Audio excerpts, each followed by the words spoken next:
The second part of the ritual occurs when you arrive at your destination.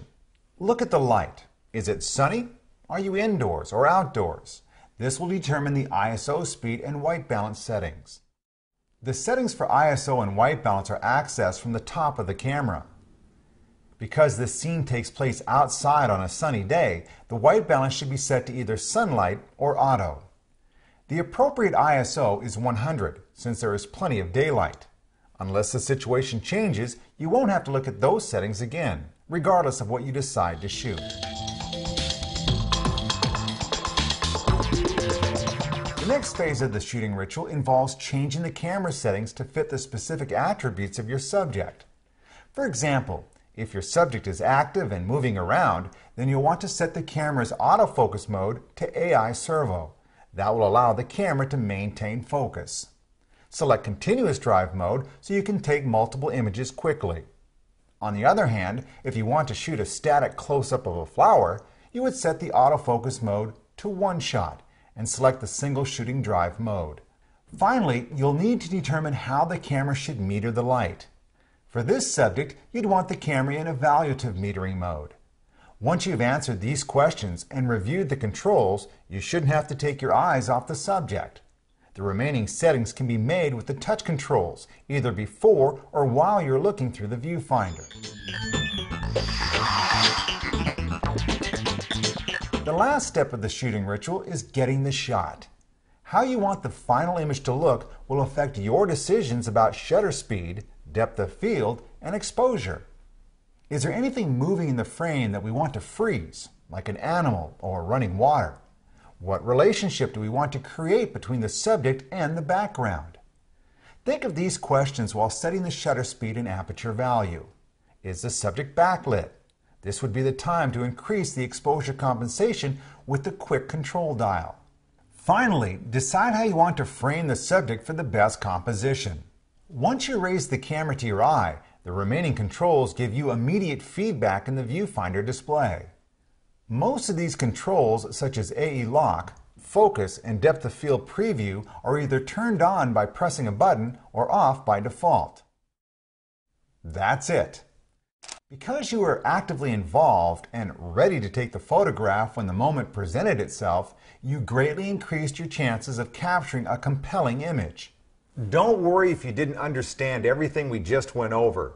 During the rest of the presentation, we'll explain all the buttons, dials, and settings. But everything we cover relates back to you developing your own ritual for taking photos. Once you're done watching this presentation, come back and watch this section again. You'll be ready to begin constructing your own ritual for setup, situation, subject, and executing the shot.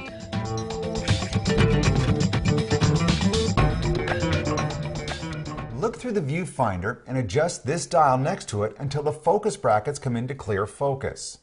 I know this seems obvious, but if this adjustment is off, you won't be seeing the best image through the lens and your eyes will strain to see the composition. If you share your 40D with someone, you'll want to check this every time you prepare for a photo shoot.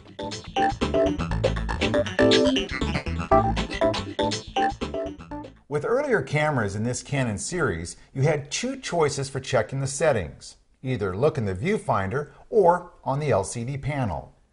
The 40D gives you a third option. You can check the shooting function settings and even change them in the LCD monitor. Begin by pressing Info once while in shooting mode. The screen will display the current camera settings. Press Info again and you will see the shooting functions. This screen has a lot of the same information that is displayed in the LCD panel. From here, if you press any of the shooting buttons along the top of the camera, a new screen will come up, allowing you to make the settings in this larger screen. This includes the AF point selection button. It may be easier for you to see the camera settings and make changes on a larger screen.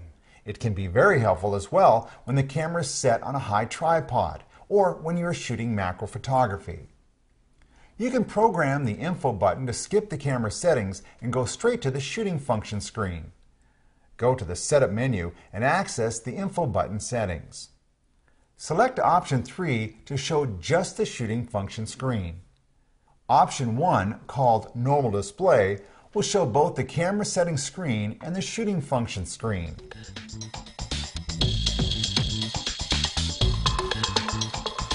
Remember the four-part ritual we covered?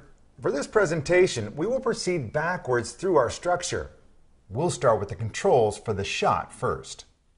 At the end, we'll cover the setup of the camera. Although you'll perform your ritual in the order we described, the camera is easier to learn if we explore it from the inside out. So, to begin, let's look closely at the display inside the viewfinder. Most of the settings pertain to the last step of your ritual by controlling the qualities of an individual shot. Turn the exposure mode dial to Program. Look through the viewfinder and press the shutter release halfway to focus. The first display you will notice contains the 9 AF points that are superimposed over the viewfinder. As we've previously seen, the red AF points indicate where the lens will focus. You will see new displays at the bottom of the viewfinder which were not visible when the camera was in full automatic. On the far left, we see the exposure lock indicator. Next is the flash indicator. This lights up when the pop-up flash is extended and ready to fire. If you have an external speed light attached, the icon for high-speed sync would appear next in the row. Just to the right are the icons for flash exposure lock and the flash exposure compensation indicator. By the end of this presentation, you'll not only understand what these do, but you'll be using these tools to get great photos. Next, we see the shutter setting. Here, the shutter will open and close in 1/60th of a second. Here, we see a shutter that will fire faster, in 1/125th of a second. Longer exposures, approaching a second or more, will alert you with this double-tick display. The next set of numbers shows the aperture setting. This indicates the size of the opening in the lens. A smaller number indicates a more open aperture. A larger number indicates the aperture is more closed. We'll spend quite a bit of time with the aperture in just a few minutes. Next to aperture is the exposure level indicator. If the arrow is sitting just below the center point, the camera can take a properly exposed photo with the current settings. If the arrow appears to the right, it indicates an overexposed setting. To the left, the image will be underexposed. You don't have to worry about this yet. I just wanted to introduce the concept to you now. This icon serves as a reminder that the camera is set for the black and white picture style. Then there is the ISO speed display and the white balance correction icon. This number just to the right indicates how many photos can be taken in burst mode.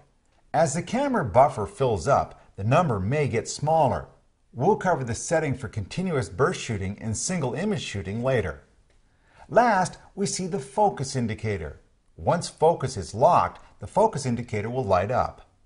If the indicator blinks or does not come on when the shutter is depressed halfway, then the camera may be unable to focus on your subject.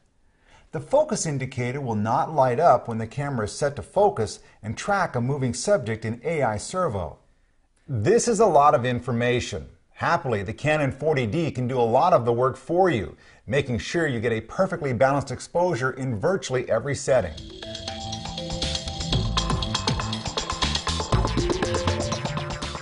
Canon has done a great job trying to anticipate what you want in its basic zone settings. However, you may run into problems if you don't understand how the camera picks its focus point. For now, turn the mode dial on your camera to full auto.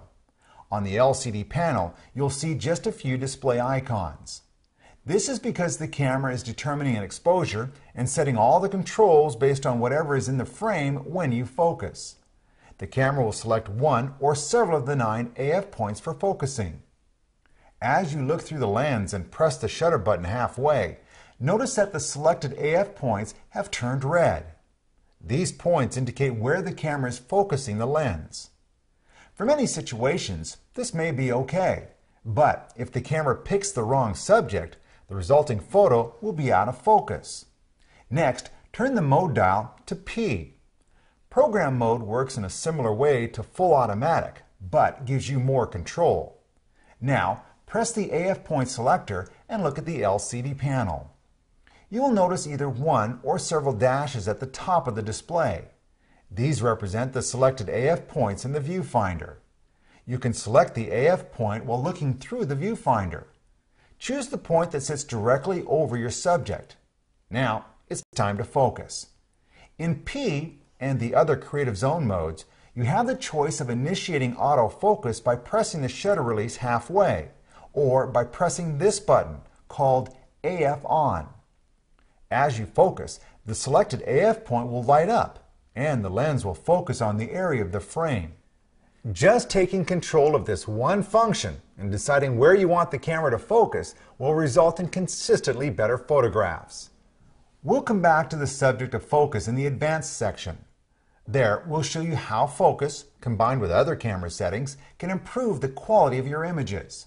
All of the exposure modes we will cover for the remainder of this video, with the exception of auto depth of field, allow you to set the AF points. Turn the mode dial back to any of the basic zone settings, or press the center of the multi-controller to turn on all 9 AF points, and the camera will take over the AF point selection.